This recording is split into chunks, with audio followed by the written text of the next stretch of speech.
કલાકાર હિત રક્ષક સમિતિના કાર્યકર્તાઓ સાથે માનગઢ ચોક ખાતે રત્ન કલાકારોને મળી તેમને સહાનુભૂતિ પાઠવાઈ હતી।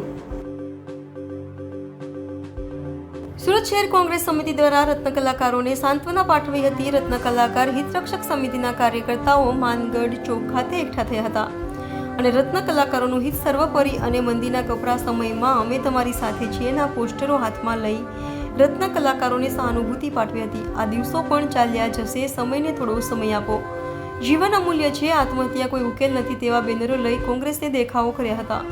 તો અલગ અલગ સ્લોગન હાથમાં લઈ કોંગ્રેસે રત્ન કલાકારોને સાંત્વના પાઠવી હતી।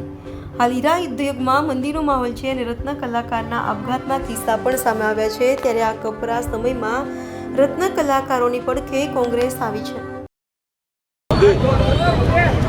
છેલ્લા ઘણા સમયથી રત્ન કલાકાર પરિવાર દ્વારા જે આત્મહત્યા કરવામાં આવી રહી છે એ પરિવાર ભવિષ્યમાં આત્મહત્યા ન કરે તેઓને પ્રોત્સાહન આપવા માટે સુરત શહેર કોંગ્રેસ આયોજિત એક ધરણાનો કાર્યક્રમ માનગઢ ચોક ખાતે રાખવામાં આવેલો છે અને અમે આપણી ચેનલના માધ્યમથી સરકારને ચેતવવા માગીએ છીએ કે આ તાત્કાલિક અસરથી રત્ન કલાકારો પરિવાર માટે પેકેજ જાહેર કરવામાં આવે, જેને કારણે ભવિષ્યમાં કોઈ રત્ન કલાકાર પરિવાર આત્મહત્યા ન કરે।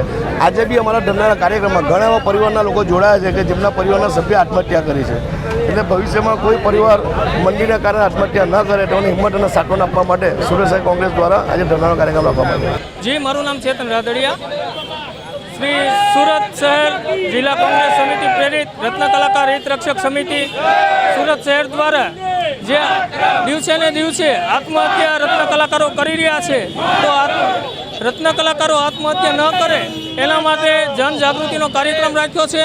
કારણ કે જે આ નપટ સરકાર એક વેપારી સરકાર હોય એ રીતે જે ટેક્સને વેટ ઉઘરાવી રહી છે એના બદલામાં કંઈ આપતી નથી રહી, એટલા માટે જે રત્ન કલાકાર છે એ દિવસે ને દિવસે અકળાઈ રહ્યો છે, એટલે એ અકળાય નહીં એના માટેનો અમારો પ્રયાસ છે।